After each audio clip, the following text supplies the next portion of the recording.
Olá, alunos da Escola Tuiuti, tudo bem com vocês? Professor Wagner Chaves, de Geografia, trazendo mais uma aula. E hoje a gente vai dar sequência aos nossos conteúdos sobre população.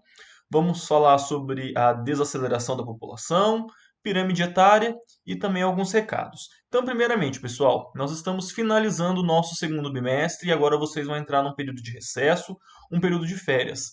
Mas, antes disso, eu preciso das atividades que vocês ainda não entregaram. Então, quem tem alguma pendência, avaliação, o trabalho que está agendado para ser entregue até a data de hoje, peço que faça isso o mais rápido possível para que eu possa fazer a correção e lançar as notas, analisar o aprendizado de vocês. Beleza? Eu estou enviando comunicados via o sistema Delta para cada um, para essas pessoas que estão me devendo. Se você tiver alguma dúvida, pode enviar um e-mail para mim perguntando se está devendo. Professor, não lembro se enviei. Pode enviar um e-mail que eu vou estar respondendo a vocês, para que assim a gente possa ter uma férias bem tranquilo. Beleza? Então, vamos falar da nossa aula. Bom, pessoal, desaceleração da população. O que é isso? A gente viu na aula passada a população, os fatores que contribuem para o crescimento da população, ou seja, o aumento do número de pessoas, que é, por exemplo, um fluxo de imigração, mais pessoas chegando em um determinado lugar, em um determinado país, e nesse aspecto o Brasil ele é deficitário, ou seja, ele fornece muito mais imigrantes do que recebe, mesmo com haitiano, mesmo com venezuelano vindo para cá, a gente ainda faz muito mais imigrantes para os Estados Unidos, Europa, Austrália, Oceania, do que nós recebemos. Temos também o crescimento vegetativo, que é a quantidade de pessoas que morrem pela quantidade de pessoas que nascem. Então, a gente consegue fazer esse cálculo. Se nasceu mais pessoas, se nasceram 100 pessoas e morreram 80 em um dia, por exemplo, a gente está tendo um saldo positivo. A gente verifica isso através do ano e nós sabemos se essa população teve um crescimento ou teve um decréscimo. Beleza? Bom, então a desestabilização da população é quando essa população ela começa a decair ou o crescimento dela não é mais tão grande. Se a gente acompanhar o crescimento da população brasileira, a gente vê que ela cresceu bastante no século XX, desde a década de 50, 60 e 70, mas a partir dos anos 80 e 90 ela começou a cair. Tá? Isso, pessoal, é um sintoma de países ricos ou países em desenvolvimento, onde as pessoas tendem a ter menos filhos. Então, quando a gente olha os países que mais têm filhos, que a população está aumentando, eles são países agrários. Agricultura, eu estou falando agricultura familiar, não estou falando essa agricultura que a gente trabalhou, agricultura intensiva. Não, agricultura familiar. São países pobres ou são países que podem ter alguma questão religiosa, por exemplo. Países muçulmanos, por exemplo, eles não utilizam métodos contraceptivos, não utilizam, por exemplo, preservativos. Ou alguns países são tão pobres que você nem consegue comprar preservativo ou qualquer método anticoncepcional. Tá? Então, a gente pode olhar nesse mapa aqui de crescimento da população. A média do Brasil hoje é de 1,7 filhos por casal. Então, a cada mais ou menos 5 casais, um vai ter 2 filhos. A média hoje. Ah, professor, mas minha mãe tem 3, eu não sei quem tem 4. É a média, pessoal. Não estou falando que todas as famílias vão ter 1,7 filhos. Mas na média, o brasileiro tem 1,7 filhos. E vamos observar esse mapa então. Ah, ele é um mapa da quantidade, da média de filhos por pessoas. Então, observe que na América, essa cor azul, né, esse azul mais claro, que nós encontramos em Canadá, Estados Unidos, Brasil, Chile, boa parte da Europa, Austrália, significa que a média é de 1 a 2 filhos por casal. Então, cada casal, 1 a 2 filhos. Conforme a gente vai vendo as outras cores, por exemplo, amarelo, laranja, vermelho, essa média vai aumentando. Então, observe que no continente africano, que são os países mais pobres, nós temos a maioria dos países com uma média superior a 3 filhos. Em alguns lá 4 e até lugares com mais que a média é mais de 6 filhos, que é a Nigéria. Tá?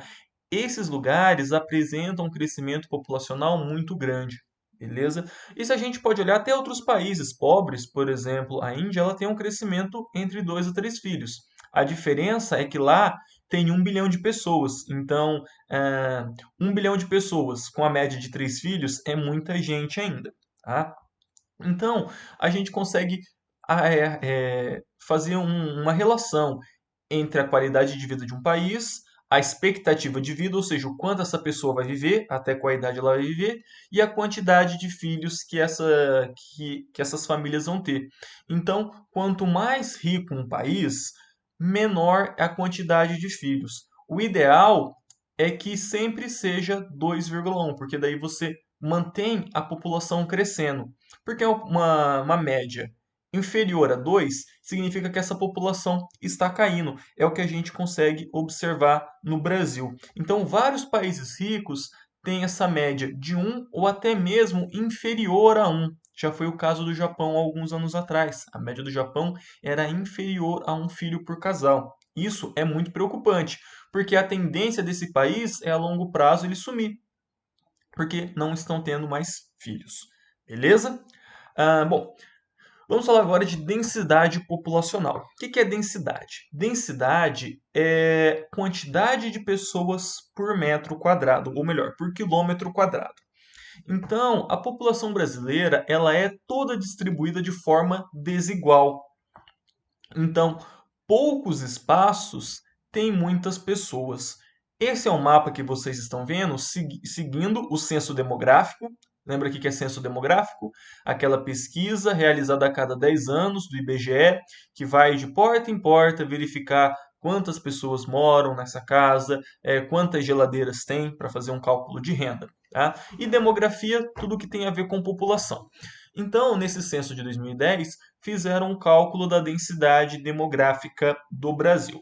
Observem, esses lugares, esses estados mais escuros, têm uma densidade demográfica maior.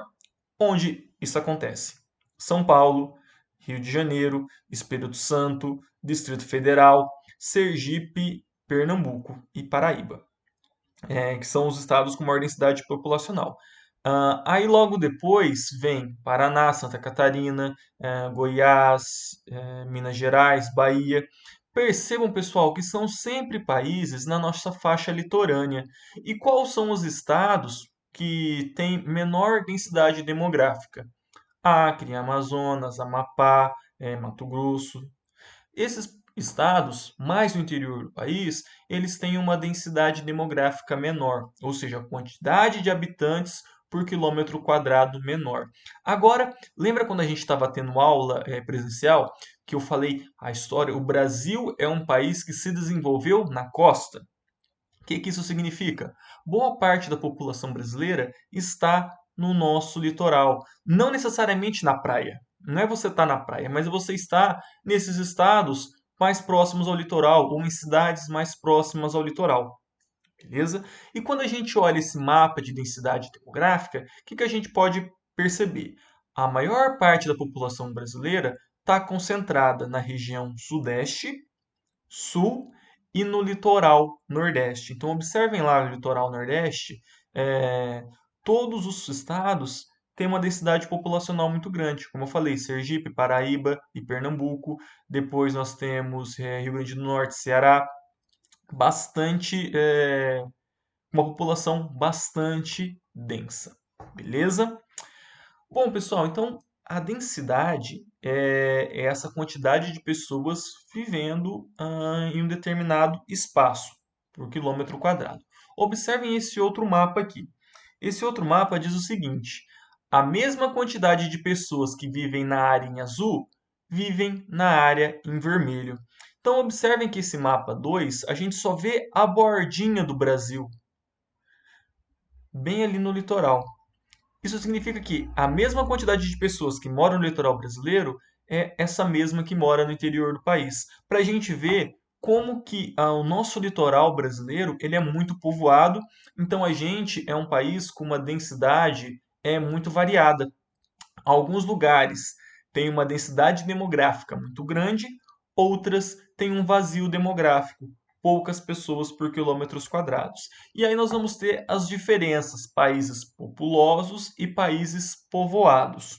O Brasil é um país populoso, tem bastante pessoas em números gerais, mas não é um país povoado, porque você tem grandes áreas de vazio demográfico, vazio de pessoas. Para vocês terem uma ideia, Brasil, tamanho do Brasil, que vocês já sabem, tem pouco mais de 200 milhões de habitantes. Quando a gente faz o cálculo do espaço da área do Brasil pela quantidade de habitantes que nós temos, nós vamos ter 24 pessoas, 24,9 habitantes a cada quilômetro quadrado no Brasil. É muito pouco. Se a gente compara com o Japão tem 120 milhões de pessoas. Obviamente, ele é bem menor que o Brasil, é um conjunto de ilhas, um arquipélago, mas com 120 milhões de pessoas e tem 337,2 habitantes por quilômetro quadrado na sua média. Então a gente consegue observar que o Japão, além de ser populoso, ele é bastante povoado. No Japão não existem vazios demográficos. Então a gente consegue olhar, por exemplo, para o interior do Brasil, lá para o centro-oeste, e ver cidades com 5 mil pessoas, cidades enormes, mas com 5, 6 mil pessoas, que é toda baseada no agronegócio, que todo não existe pessoas morando lá, são todas fazendas enormes, mas não tem tantas pessoas. A gente tem, por exemplo, Maringá tem 400 mil habitantes. Tem cidades muito maiores do que Maringá que tem uma população minúscula. A cidade de Altamira, no Pará, que é a maior cidade brasileira, uma das maiores do mundo, eu acho que é a maior do mundo em extensão territorial, tem uma população baixíssima e ela é maior do que o estado do Rio de Janeiro, mas a população é bem pequena. Beleza? E essa concentração da população brasileira, já falei, concentrada na região sul, sudeste e litoral nordeste, a principal cidade do Brasil, onde nós temos a maior população, é a cidade de São Paulo. Tá? Mais de 200 milhões de habitantes que o Brasil tem, São Paulo sozinha tem 12 milhões. A sua área metropolitana, a sua região metropolitana, que é São Paulo, Santo André, o ABC Paulista, né, Mauá e todas as cidades ali em volta, somam 21 milhões de habitantes.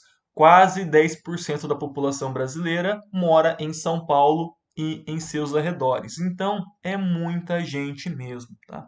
São Paulo, pessoal, é uma das maiores cidades do mundo. Existem poucas cidades que são maiores do que São Paulo em termos populacionais. Eu acho que só Cidade do México, nem sei se Cidade do México é maior, Tóquio e Mumbai na China, na Índia. Então são cidades. São Paulo é uma cidade muito grande mesmo, é um monstro de cidade. Bom, agora saindo disso de quantidades, vamos falar da estrutura etária. Por que a gente estuda a população? Qual que é o objetivo disso? Para a gente estudar, saber, né, direcionar alguns recursos, saber qual a população que vai necessitar de investimentos. Não, por exemplo, está nascendo muita criança, opa, a gente vai precisar gastar com creches, com escolas. A gente não está tendo tanto crescimento, tanto nascimento. A população se estabilizou ali na sua idade produtiva, 20 a 60 anos. Opa, a gente tem que conseguir postos de trabalho para essas pessoas. Opa, nossa população é uma população velha, uma população idosa. Temos que pensar em jeitos de dar qualidade de vida para essa população. Então a gente tem que saber as características dessa população. Então, sempre que a gente trabalha com população, a gente tem que levar em consideração, primeiro, os gêneros, se é homem ou mulher, porque se você tiver muito homem ou muita mulher, você vai ter problemas para manter o crescimento da população, se for muito descompassado. Normalmente é ali entre 50% a 51% contra 48%, 49% dos sexos, em todos os países. Mas se você tiver um decréscimo muito grande, em momentos de guerra, por exemplo, onde normalmente morrem mais homens, a gente vê que essa população ela tem um crescimento, ele desacelera. Porque você perdeu muito de um único gênero e ficou desigual esse cálculo. Tá? e também a idade dessas pessoas. Então, nós tratamos assim, de 0 até 19 anos, não é 16, é 19, tá, gente? Eu coloquei errado. É jovem.